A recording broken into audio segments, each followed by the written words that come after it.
Hello, dear friends. It's good to see you all pop in on the screen today.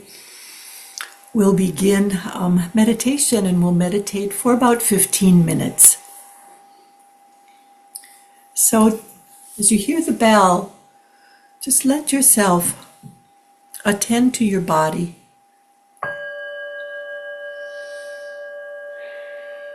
Grounding your feet, balancing yourself on your sits bones, however you're sitting.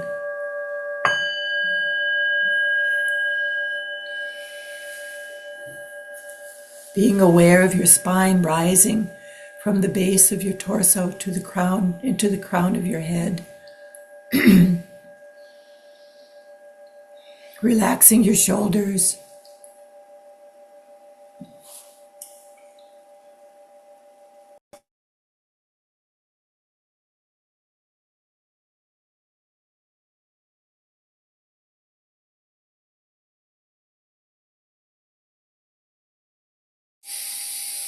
With your arms just gently falling from your shoulders and your hands in your lap in mudra or on your legs, however you want to place them. Your head balanced in the middle of your shoulders with your chin tucked back just a bit so that you can feel the rise in the back of your head as if the top of your head is being pulled up toward the heavens. And then land on your breath, following it in and out to begin.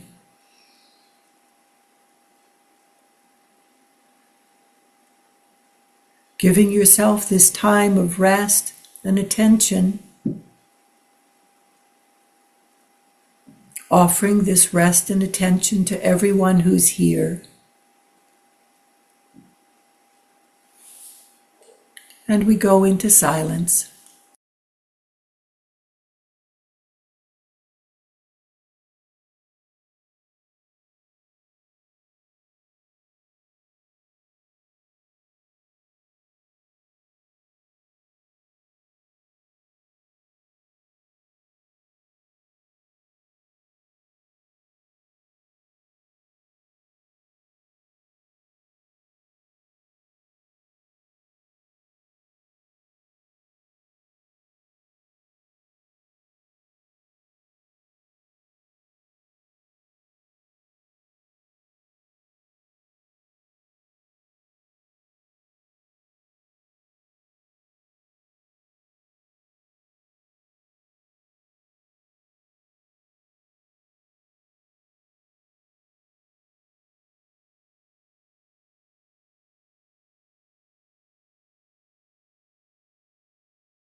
Allowing the sound and the vibration of the bell to take us into the verse of the robe. Vast is the robe of liberation, formless field of benefaction. Wearing the universal teaching, I realize the one true nature, thus harmonizing all being. Vast is the robe of liberation, a formless field of benefaction. Wearing the universal teaching, I realize the one true nature, thus harmonizing all being. Vast is the robe of liberation, a formless field of benefaction. Wearing the universal teaching, I realize the one true nature, thus harmonizing all being.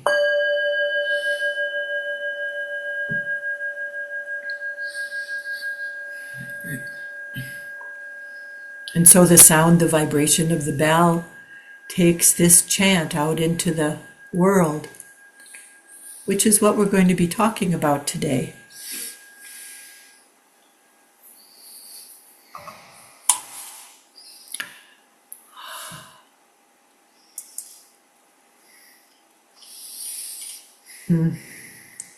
So today I want to continue with Joel's theme of last week, the actualization of love, and do it from a more embodied perspective, involving over 30 years of scientific research.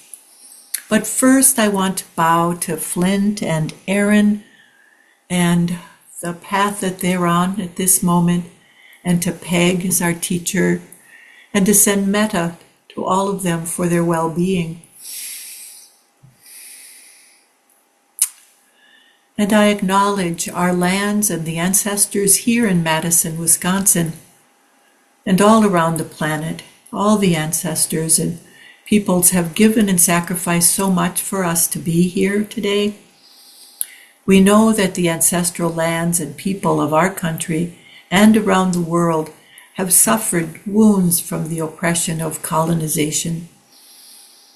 We acknowledge our past so that we can know how to be in the present, to not harm, to live in peace, as the walking monks are demonstrating right now, and I'll talk about them a bit more in later, and to offer our practice and actions for healing of all wounds. I acknowledge the migrants and immigrants here in our country and all around the world who are being held in detention, the people suffering from the governmental sanctioned violence that has become part of our daily and weekly awareness and lives. We offer the benefit of this practice to them, and so we seed what we do here today with offering the merit. We offer the merit of our practice for the welfare of all beings everywhere. May we all be relieved of suffering, free from fear, longing, aversion, and ignorance, and may we together with all beings realize the awakened way.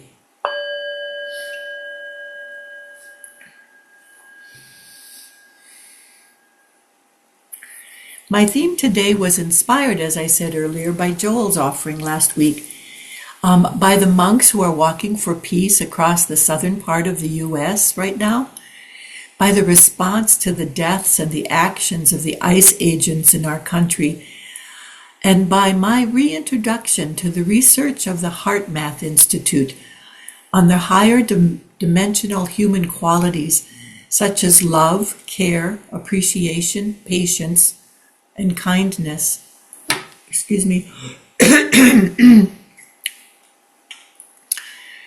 With all of these things coming together in a short period of time, paying attention for me is the best response.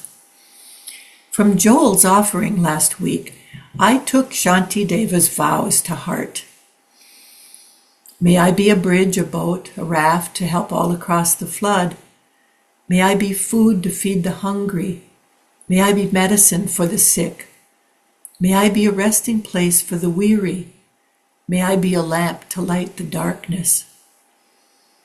I've recited these vows frequently over the last couple of years since I've learned about them. And hearing it in Joel's offering last week, with the context of actualization of love, I got curious how to enact these words so that they are alive, even when I'm not in these situations.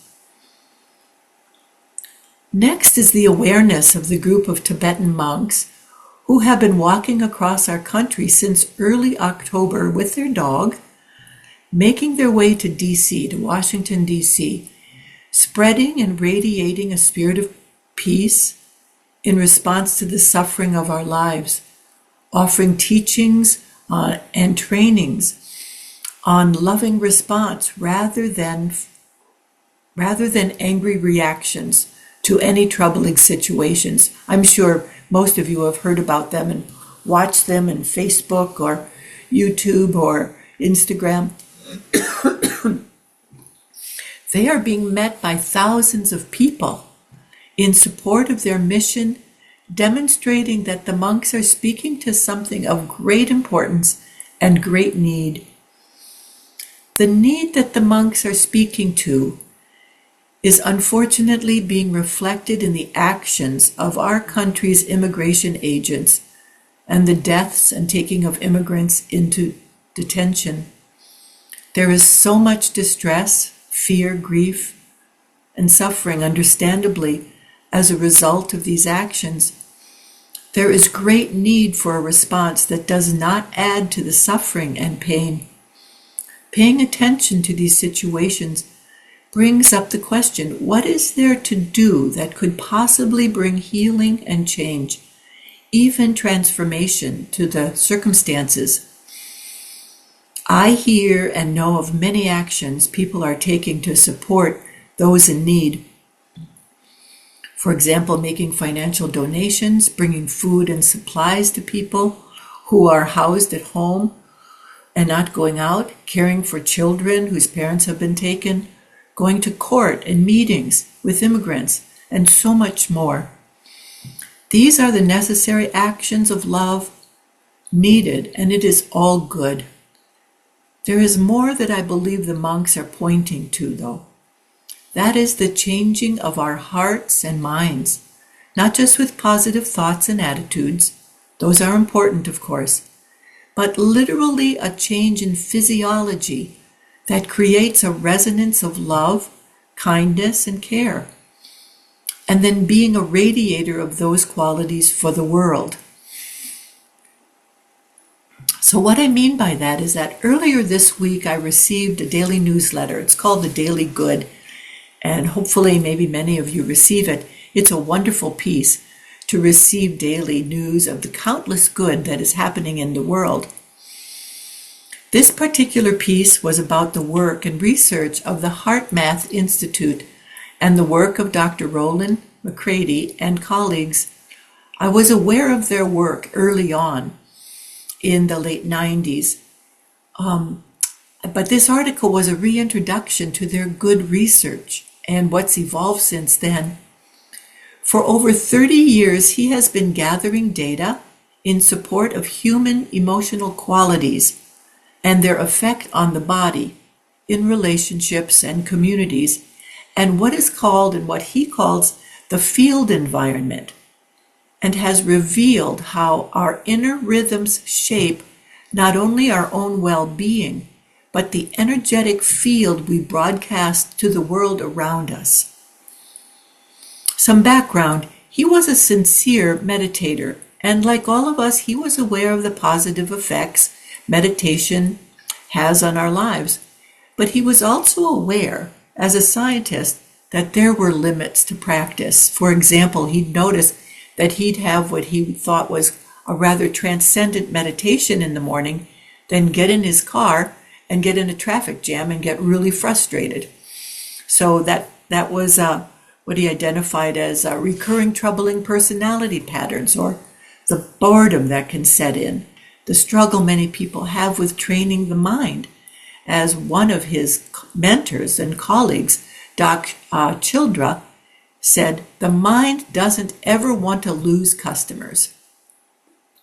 I really love that. It really gives a picture of what's going on.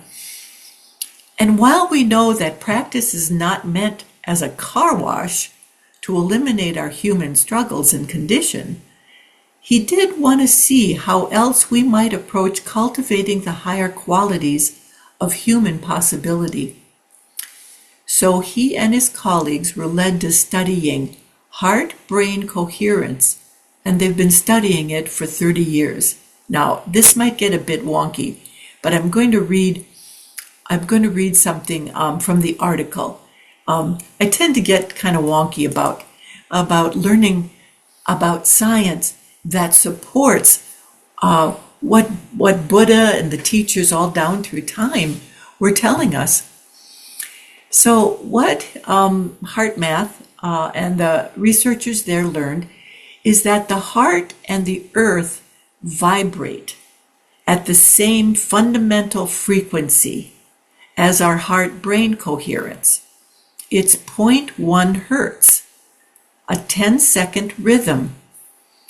The rhythm conducts neural signals that synchronize the electrical activity in the brain, creating coherence.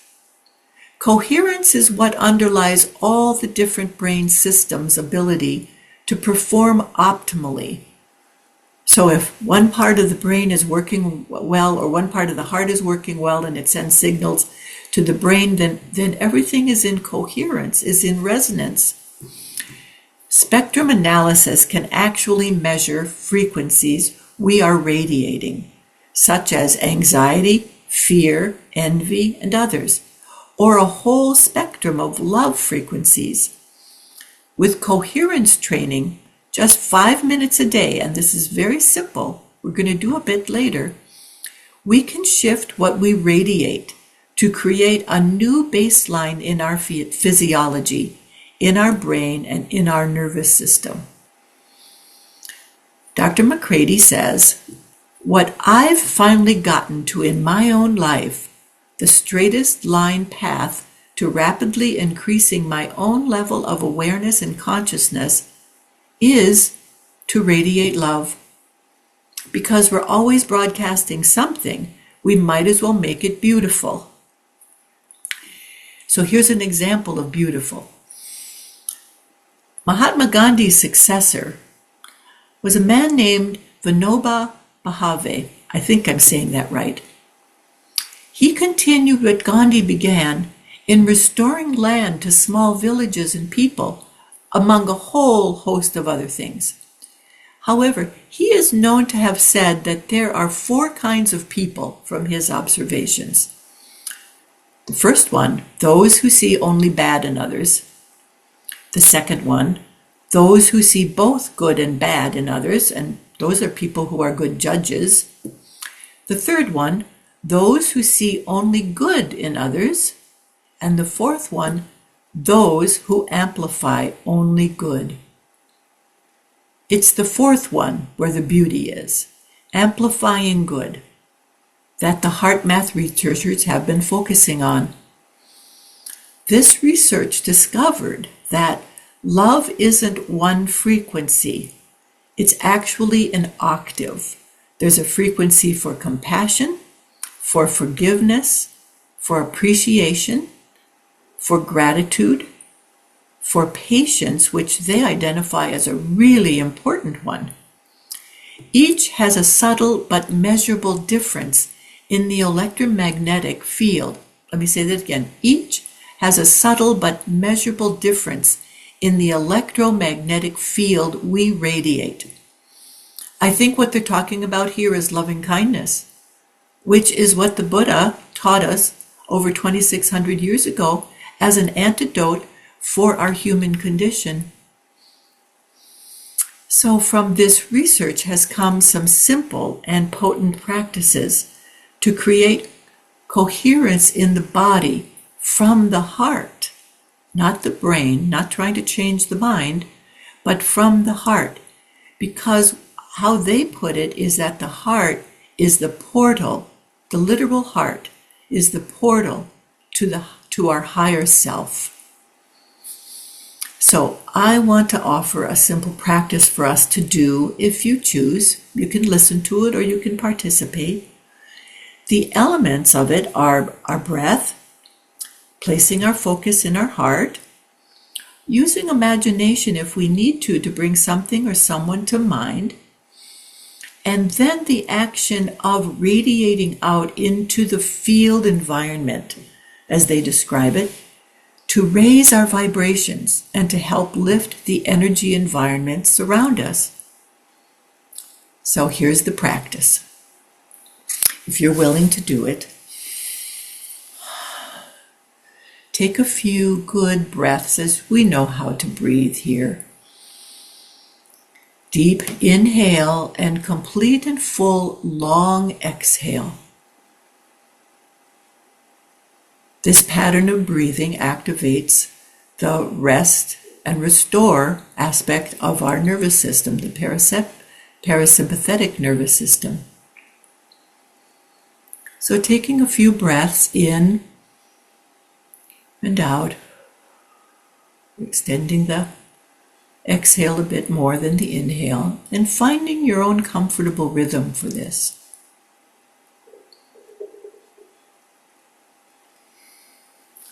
And now, let yourself breathe into your heart. Full breaths in and complete breaths out into your heart area. And it might help if you want to place your hand on your heart area.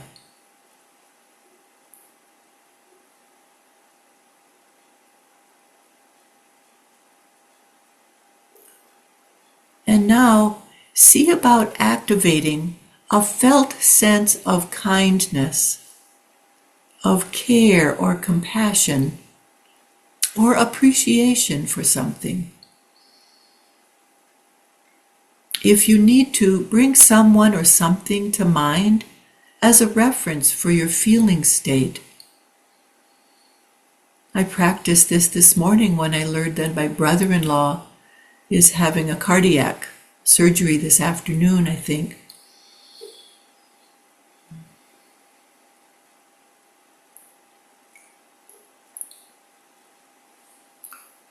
Keep your focus here for a bit of time, and we'll pause. Just let yourself focus in your heart area.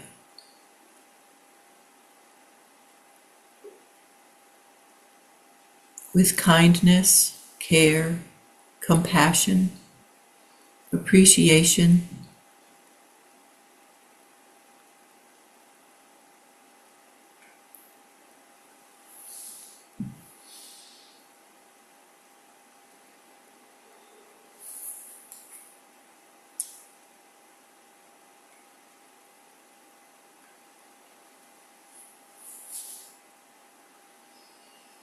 And now imagine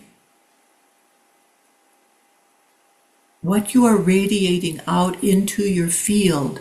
And you might even use a hand gesture of just opening your hands up, knowing that your intention, actually more than your intention, your frequency, your electromagnetic frequencies are broadcasting out into your field.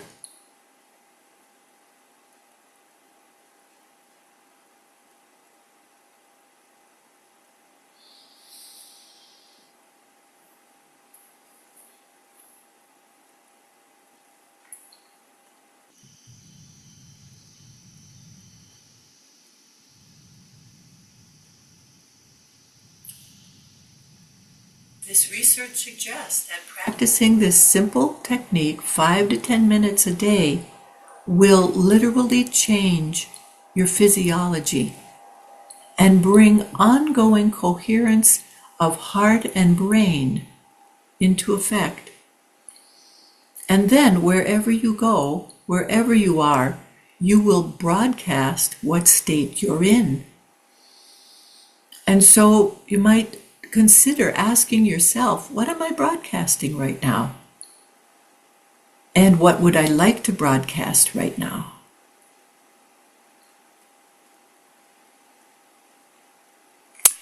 So I hope I've done this information justice, as I think it really has strong potential for creating transformational environments.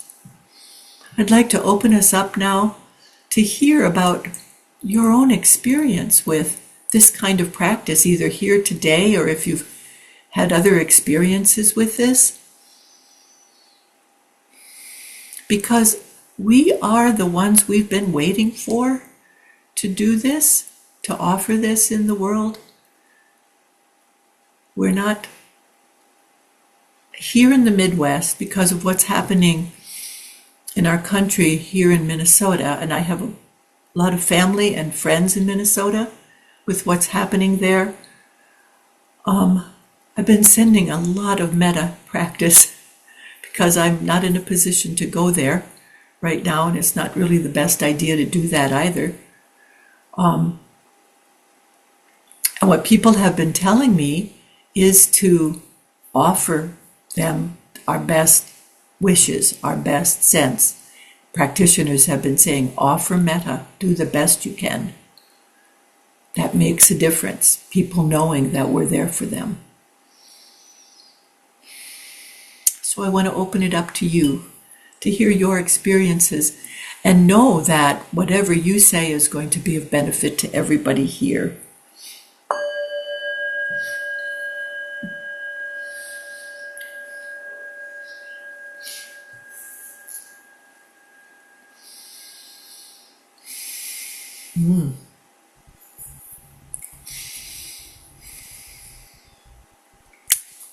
Hello, Bridget. Good to see Yeah, you.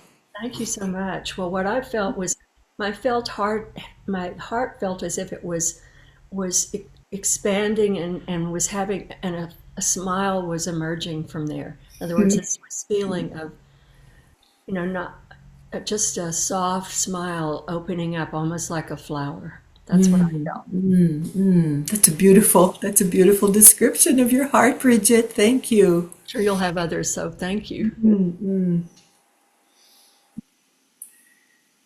I learned of my brother-in-law's health crisis this morning,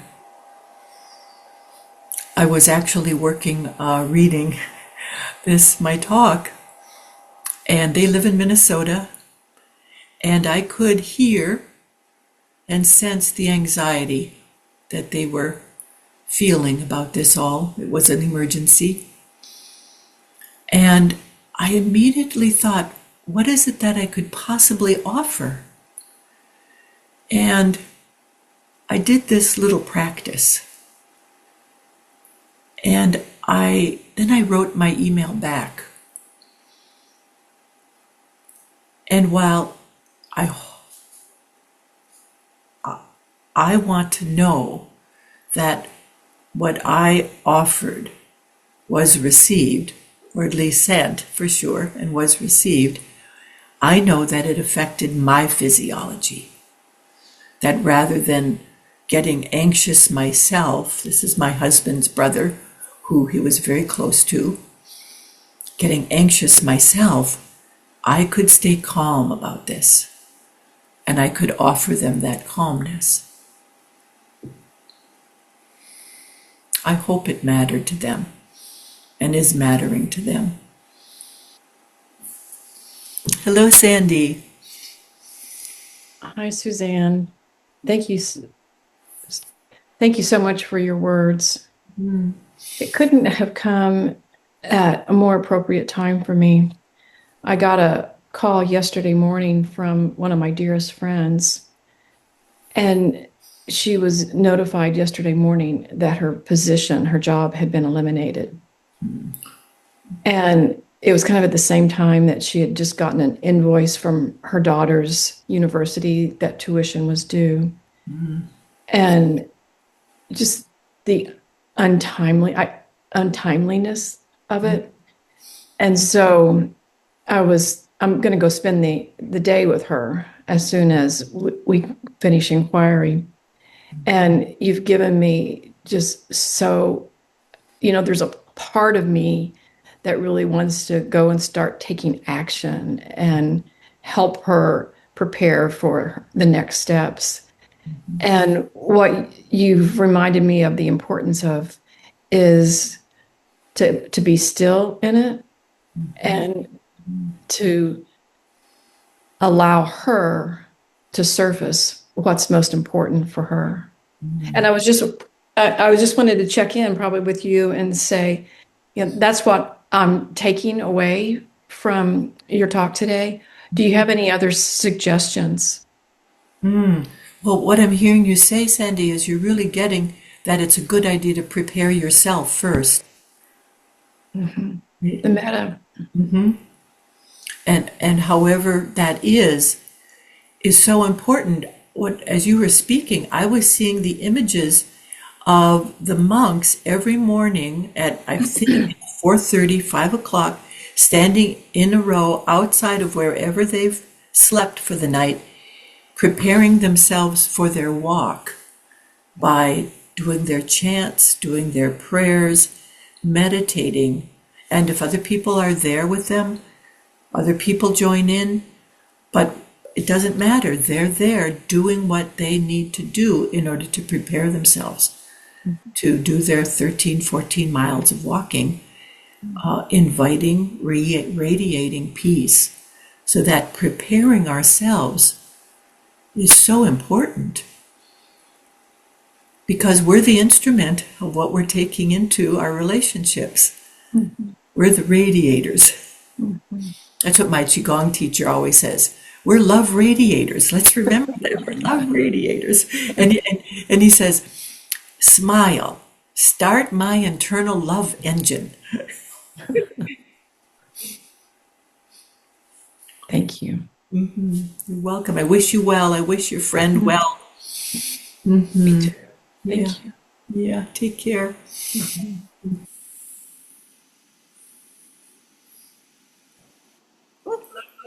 Sorry. So good. Oh, you're here. Yeah, here I am. Yeah. Hi, Hello. Suzanne. Good to see Thank you. Good to see you too. What I felt in my heart was definitely like a softening and an opening. And I wondered if you could repeat the exercise because I forget very easily. That would be so helpful. Yes, I'm willing to. Were you willing to do it with me? Yes, that would be great. Okay, so we begin with taking a few breaths of full inhale and complete and longer exhale, because that activates the rest and restore branch of our nervous system. Just that simple action of exhaling a little longer than our inhale.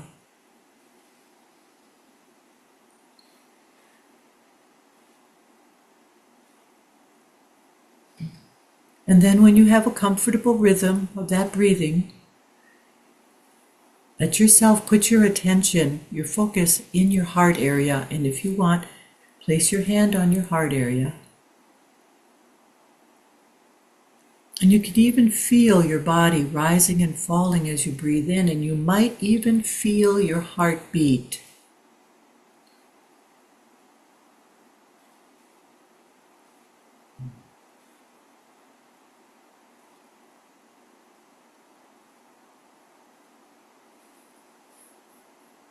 And then see if you can activate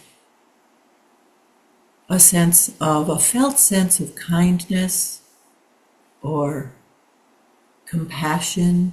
And that might mean to bring somebody or something to mind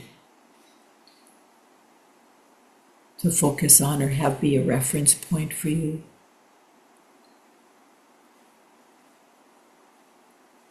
Wishing kindness to someone, compassion for someone, appreciation for something maybe.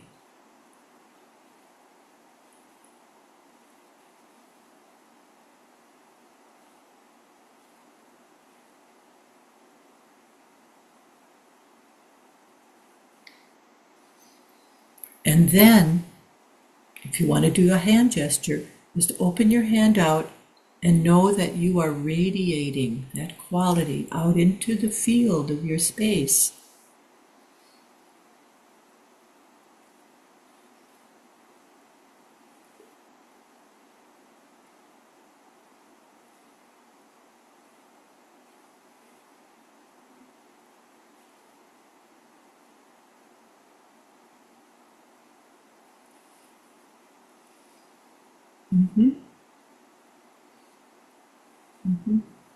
Thank you. Yes. And now Would you be open to saying what experience you had, Rosemary?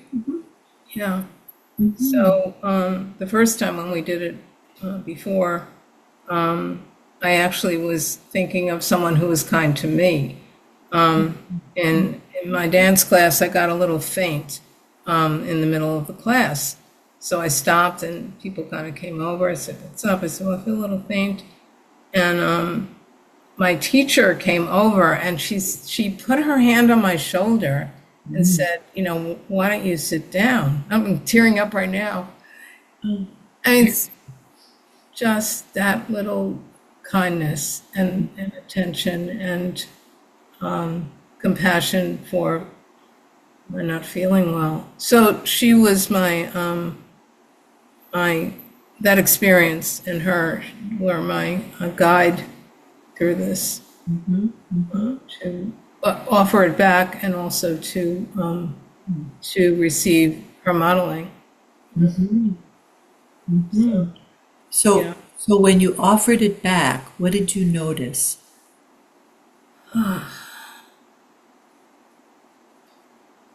Well, I had to imagine her in need and Uh-huh.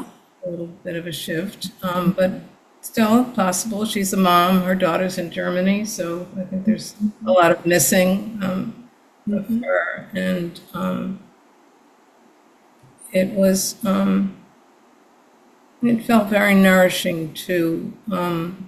It made a little bit of a circle between her and doing this and my offering back.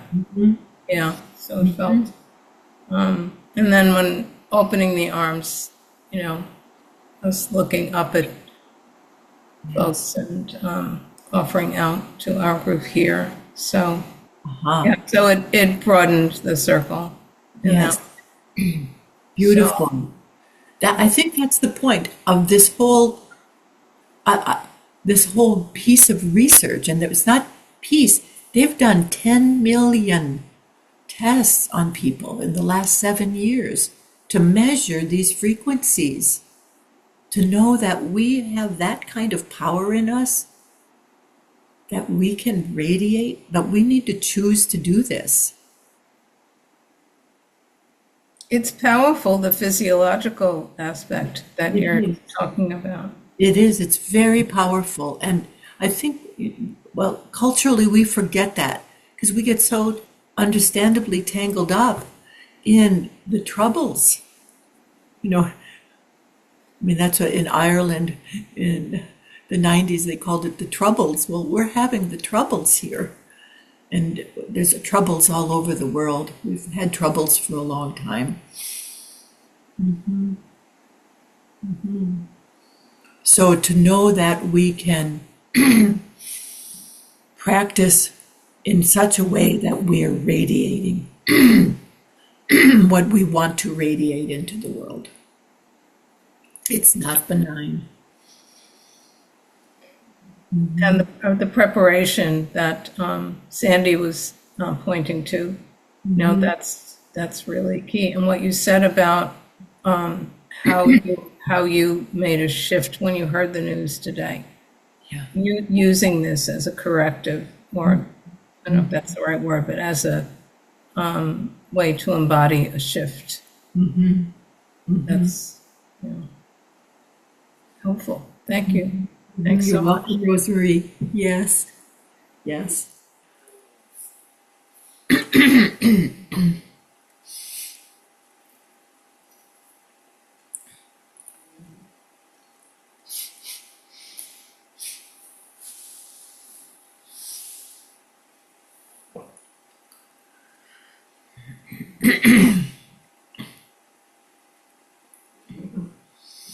I liked one thing specifically one thing, but Rosemary said so much there.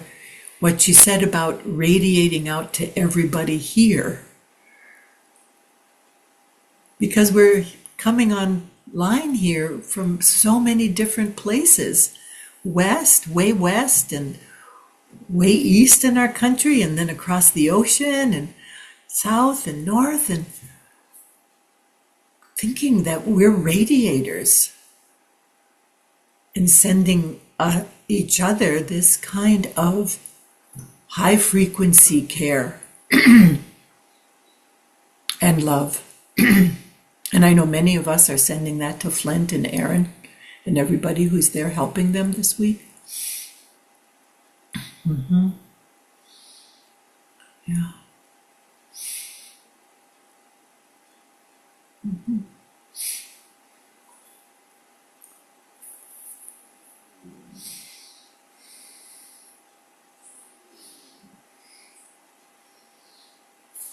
Hello, Liz.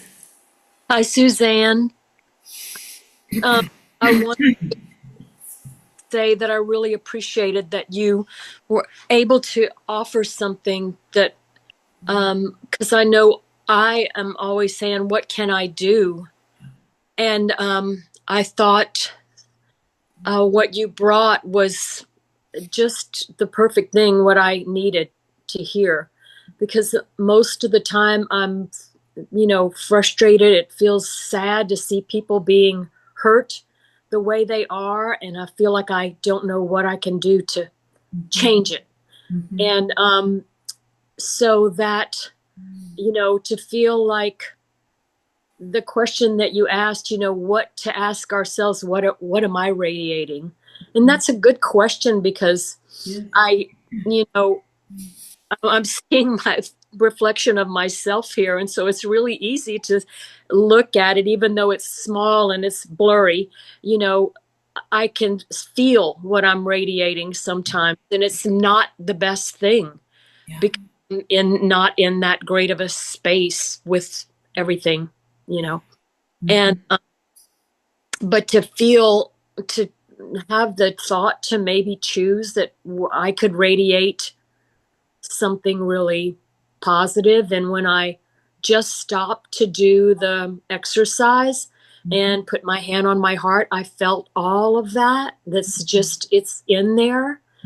And that felt really good.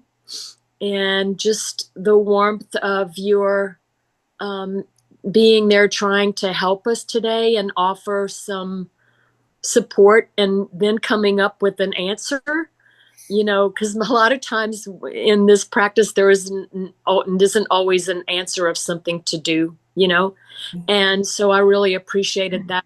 And I also was happy to be reminded of the monks because I just see them, every now and then on the news and what they're doing, and then I kind of forget. But it's nice to think about what they do because they're really taking their whole body. They're taking their whole life. They're doing the thing that we can all observe. Yes. And it does affect us Yes. and in a positive way. So I'm really happy that I got to see you here today. And I just want to thank you for that exercise and to help me to remember, what do I want to radiate? So thank you very much. You're very welcome, Liz. Thank you. Thank you. With Liz mentioning the monks, if you haven't seen, I think it was on Facebook or YouTube, their event on Sunday morning in Columbia, South Carolina, where their leader or their spokesperson, Panikara, spoke to thousands of people who walked across a bridge with them to the State House, where they were met by the mayor and the governor. And he gave a wonderful 20-minute talk about radiating peace and about really attending to ourselves and our reactivity so that we don't meet anger and frustration with anger and frustration, or despair with despair, or discouragement with discouragement. It's really a beautiful thing to see, and that there were so many people there hearing it and seeing it. So highly encourage you, go find it. Columbia, South Carolina. Oh, hello, Cassie.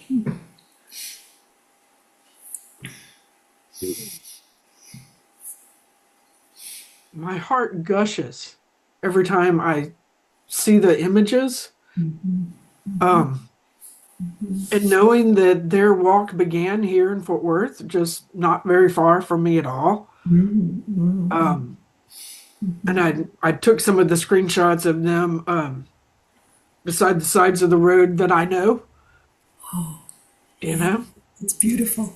and I follow them on Instagram and I see them on YouTube. And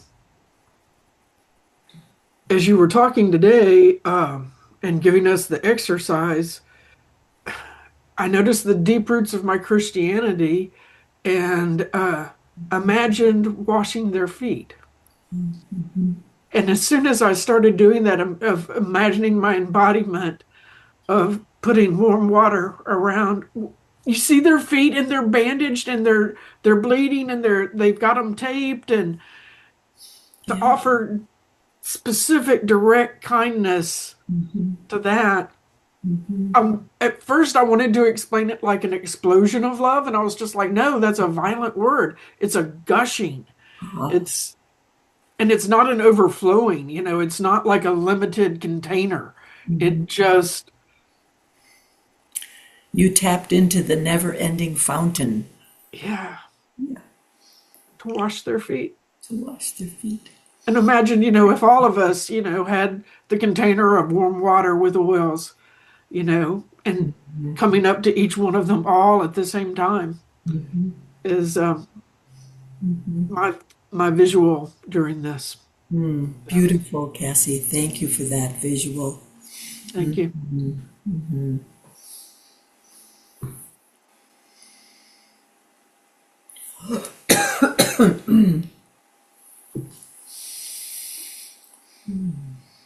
Time for one more.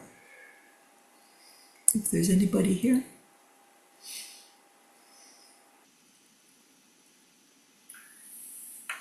Well, let's go ahead and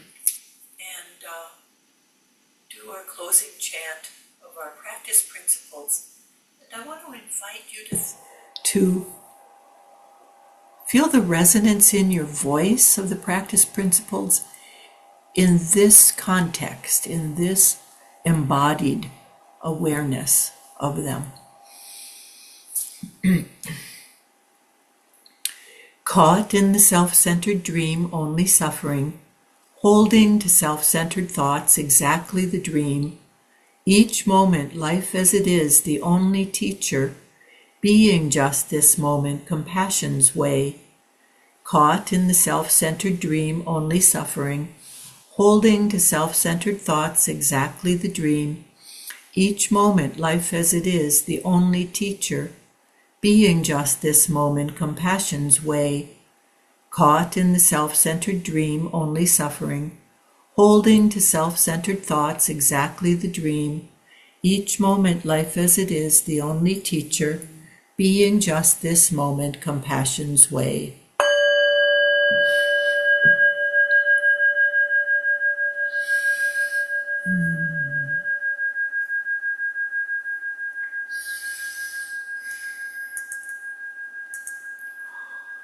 Have a wonderful rest of the day or evening or wherever you are, everybody. Take care. Thank you so much, Suzanne. Deep gratitude and appreciation for you and your sharing today. And just to remind everybody, the programs, facilities, and teachers of Appamada are supported by your generosity. And if you'd like to stay on for another 30 minutes, just plop yourself into gallery view, and we are still here. Thank you. Deep bows to all.